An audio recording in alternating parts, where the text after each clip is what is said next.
आप देख रहे हैं 4 टीवी और आपके साथ मैं हूं आंचल श्रीवास्तव। नजर डालते हैं देश और दुनिया की तमाम बड़ी खबरों पर। गोरखपुर में आज एक ऐतिहासिक पल देखा गया जब उत्तर प्रदेश के मुख्यमंत्री योगी आदित्यनाथ की मौजूदगी में राष्ट्रपति द्वारा गुरु गोरखनाथ आयुष विश्वविद्यालय का उद्घाटन किया गया। यह उत्तर प्रदेश का पहला आयुष विश्वविद्यालय है। मुख्यमंत्री योगी ने इसे युवाओं के लिए पारंपरिक चिकित्सा पद्धति में रोजगार के नए अवसरों को स्रोत बनाया है। उन्होंने कहा है कि यह विश्वविद्यालय न सिर्फ चिकित्सा शिक्षा को नया आयाम देगा बल्कि पूर्वी यूपी के विकास में भी बड़ी भूमिका निभाएगा।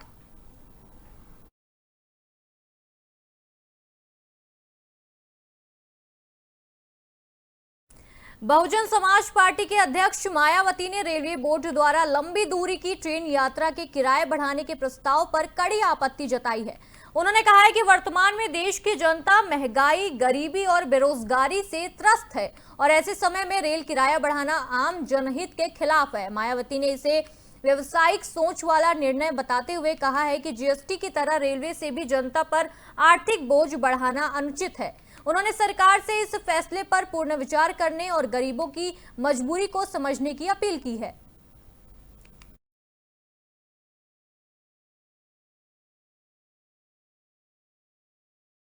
वाराणसी में समाजवादी पार्टी प्रमुख अखिलेश यादव का जन्मदिन बेहद अनूठे और श्रद्धा भरे अंदाज में मनाया गया।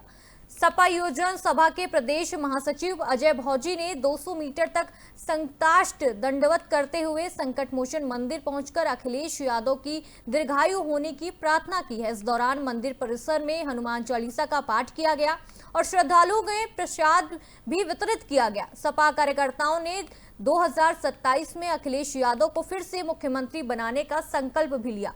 इस आयोजन को देखने के लिए मंदिर परिसर में भारी भीड़ उमड़ पड़ी है।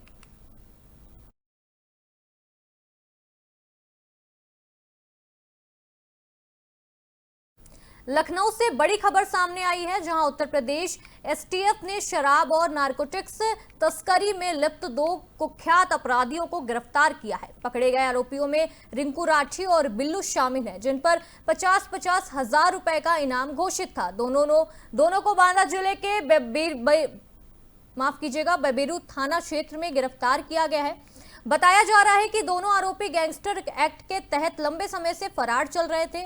एसटीएफ की इस बड़ी कार्रवाई से तस्करी नेटवर्क को बड़ा झटका लगा है।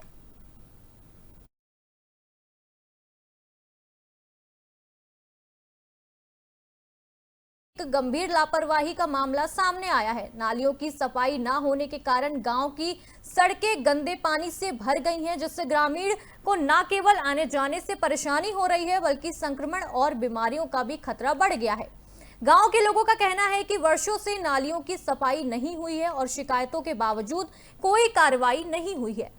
ग्राम प्रधान पर गांव छोड़ शहर में रहने और विकास कार्यों में धांधली के आरोप लगाए गए हैं। ग्रामीणों ने मुख्यमंत्री योगी आदित्यनाथ से अपील की है कि जल्द इस मामले में कार्रवाई हो और स्वच्छ भारत मिशन के तहत गांव में सफाई और स्वास्थ्य सुविधाएं सुनिश्चित की जाए। क्या प्रशासन अब भी सोता रहेगा या उठेगी कोई जिम्मेदारी की आवाज? ये जो पानी भरो भर रहा हो तो सफाई हो लेंगे। ये मान के चलो अभी बरसात चालू हुई, हमने देख रहे हैं कम से कम 1 महीना हो जा रहा है। हाँ। तो ऐसा ही बता है। अब आप समझिए ना, इसका मतलब देखिए इधर देखो नाला भी साफ होता है तो इतना नाला, इसको बड़ा नाला बनना चाहिए और इसके नाला बड़ा होने के बाद फिर नीचे भरा होना चाहिए, तो इसका पानी का निर्माण करना चाहिए।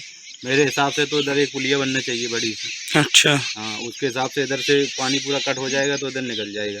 अच्छा। अंदर बड़ा नाला है ना, बम्बी है, तो उसमें जाएगा पानी। समस्या यही है सर, अगर ये रोड गिर जाए तो और अच्छी बात है, और जब रोड गिरे तो इतनी ऊंचाई से गिरे मतलब पानी इधर का निकले नहीं। अगर जहाँ नहर है वहाँ पुलिया बनना बहुत जरूरी है। अच्छा। हाँ, और अधिकता की समस्या ये है, पानी इसलिए भरा रहता है कि नाला खुदता है लेकिन सफाई नहीं होती है। अच्छा। समस्या अगर सफाई होती रहेगी तो।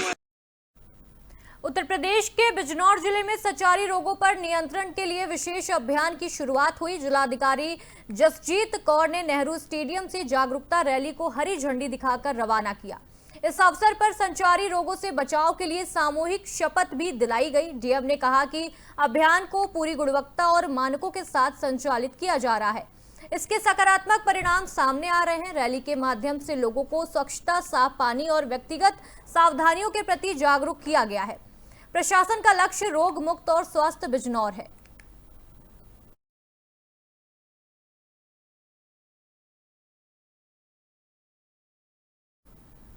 मैनपुरी में आगामी त्योहार को लेकर सुरक्षा कड़ी कर दी गई है। पुलिस अधीक्षक ने शहर कोतवाली क्षेत्र में फ्लैग मार्च निकालकर त्योहारों के दौरान शांति व्यवस्था बनाए रखने का भरोसा दिलाया है। पुलिस ने भीड़भाड़ वाले इलाकों में विशेष निगरानी रखी है। रोड पर ट्रैफिक जाम करने वालों पर सख्त नजर रखने की चेतावनी दी है। पुलिस का उद्देश्य त्योहारों के दौरान किसी भी प्रकार के हुड़दंग को रोकना और शहरवासियों को सुरक्षित माहौल प्रदान करना है।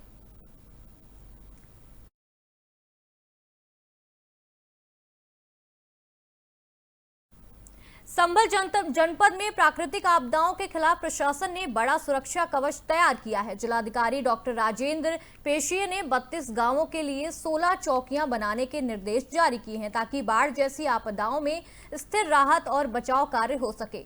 उन्होंने कहा है कि प्रशासन किसी भी हालत में बाढ़ में हताहत होने की सूचना स्वीकार नहीं करेगा और सभी गांववासियों को सतर्क रहने के साथ मिलकर काम करने का निर्देश दिया है। ये कदम संभल को प्राकृतिक आपदाओं से सुरक्षित बनाने की दिशा में एक महत्वपूर्ण प्रयास है। संभल जनपद में गंगा जी के किनारे के कुल 36 गांव सामान्य रूप से प्रभावित होते हैं। यहाँ हमने 16 बाढ़ चौकियां स्थापित की हैं, 13 बाढ़ शरणालय चिन्हित किए हैं। जो बाढ़ राहत किट का टेंडर होता है वो किया जा चुका है और नाव हेतु अनुबंध भी हो चुका है।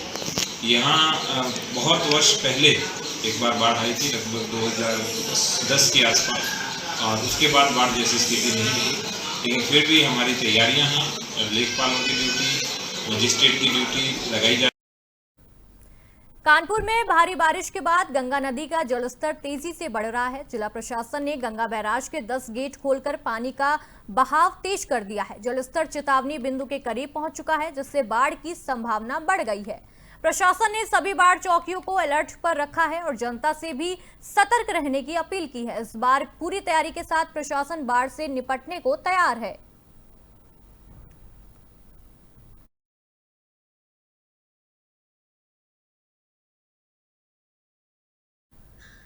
जालौन के कोच कोतवाली क्षेत्र के बाबू पैलेस के पास एक दर्दनाक हादसा सामने आया है। एक युवक पानी पूरी के ठेले पर बैठकर खा रहा था, तभी अचानक हाई टेंशन लाइन का तार टूटकर सीधे उसके ऊपर गिर गया। यह पूरी घटना लाइव सीसीटीवी कैमरे में कैद हो गई है।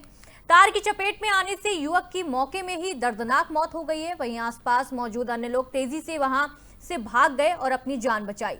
प्रशासन ने हादसे की जांच शुरू कर दी है।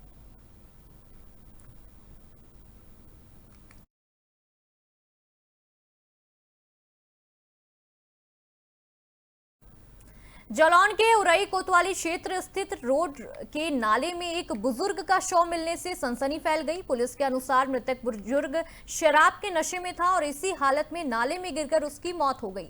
सूचना मिलने पर पुलिस और फॉरेंसिक टीम मौके पर पहुंची। पुलिस ने शव को कब्जे में लेकर पोस्टमार्टम के लिए भेज दिया है। मामले की जांच पड़ताल जारी है। अभी हम लोगों को पीआरबी द्वारा सूचना मिली कि एक बॉडी पड़ी हुई है नाले में, तो सभी मैं और वह प्रभारी निरीक्षक चौकी इंचार्ज सभी लोग मौके पर आए।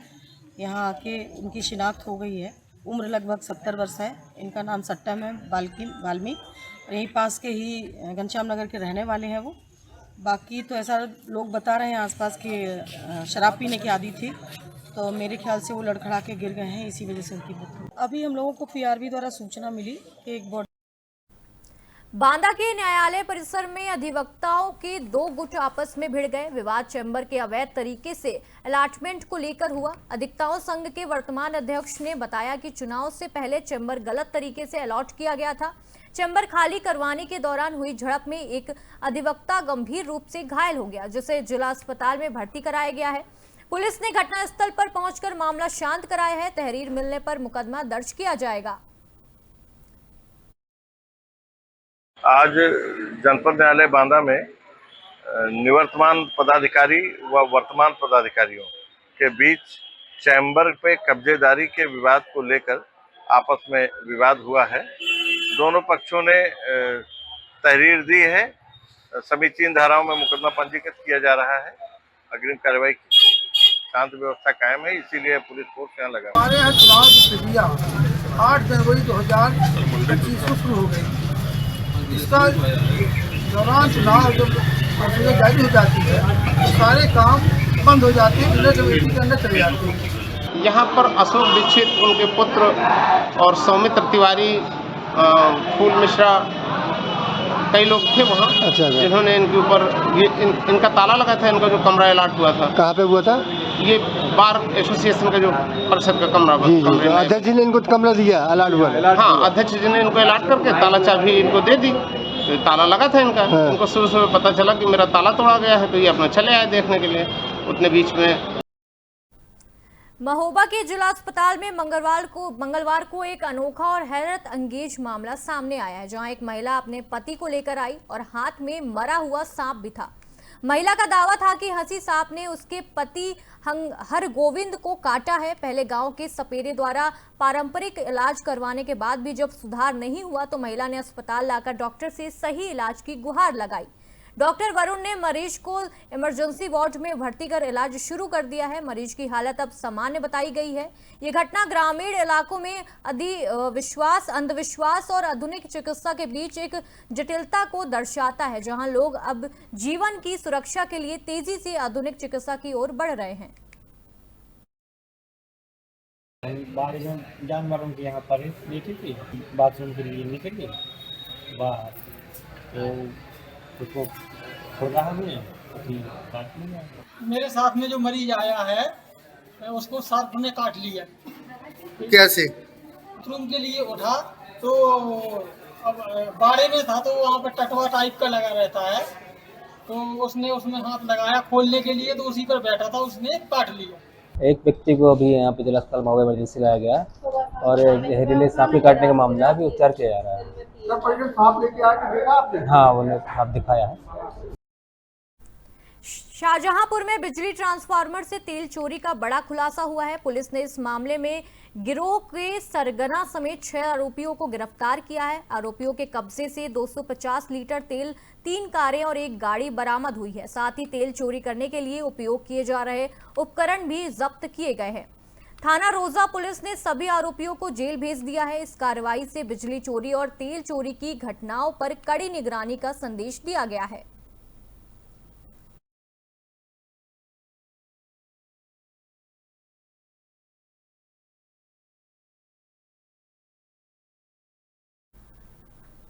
कानपुर में सोशल मीडिया पर एक ऑडियो तेजी से वायरल हो रहा है, जिसमें मुख्यमंत्री उत्तर प्रदेश और अन्य वरिष्ठ अधिकारियों के प्रति अभद्र भाषा का प्रयोग किया गया है। चकेरी पुलिस ने आरोपी प्रदीप तिवारी को गिरफ्तार कर लिया है।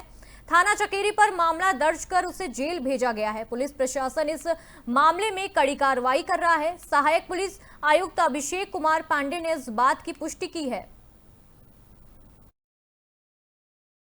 सोशल मीडिया पर एक ऑडियो वायरल हो रहा है, जिसमें एक व्यक्ति के द्वारा माननीय मुख्यमंत्री महोदय और अन्य वरिष्ठ अधिकारियों के प्रति अमर्यादित भाषा का प्रयोग किया जा रहा है। इस व्यक्ति की पहचान की जा चुकी है। यह व्यक्ति चकेरी थाना क्षेत्र का रहने वाला है और इसका नाम प्रदीप तिवारी है। पुलिस ने इसको हिरासत में लिया है और इसमें एक अभियोग इसके विरुद्ध थाना चकेरी पे पंजीकृत किया जा रहा है। इसमें जो अन्य विधिक कार्रवाई है वो पुलिस के द्वारा की जा रही है। सोशल मीडिया पर एक ऑडियो वायरल हो रहा है, जिसमें एक व्यक्ति के द्वारा माननीय मुख्यमंत्री बदायूं के उगैती थाना क्षेत्र के करनपुर गांव पेट्रोल पंप के पास तेज रफ्तार इको कार ने बाइक सवार को रौंद दिया है। हादसे में बाइक सवार की मौके पर दर्दनाक मौत हो गई है। सूचना पाकर पुलिस पहुंची और शव का पंचनामा भरकर पोस्टमार्टम के लिए भेज दिया गया है। पुलिस हादसे की जांच पड़ताल कर रही है।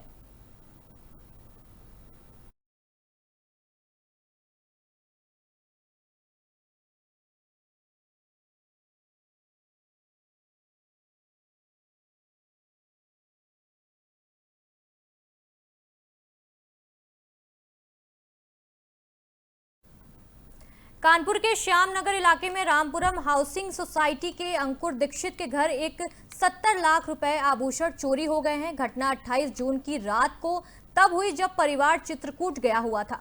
लौटने पर मुख्य गेट का ताला खुला और घर के अंदर के ताले टूटे मिले। पड़ोसियों के सीसीटीवी फुटेज में चोरी की पूरी वारदात कैद हुई है, जिसमें रात 12:02 में कुछ युवक घर में घुसते और 12:18 में बाहर निकलते देखे गए हैं। पुलिस ने मामला दर्ज कर आरोपियों की खोज शुरू कर दी है।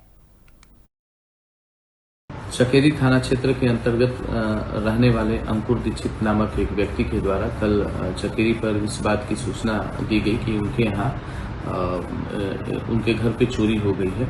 इस सूचना पर तत्काल ही पुलिस मौके पर पहुंची और यह जो तथ्य प्रकाश में आया कि पिछले 28 तारीख को ये अपने परिवार के साथ घूमने गए थे, उसी रात्रि में चोरों द्वारा इनके घर से चोरी कर ली गई है। इनके द्वारा जो तहरीर दिया गया है उस पर अभियोग थाना चकेरी पे दर्ज कर लिया गया है।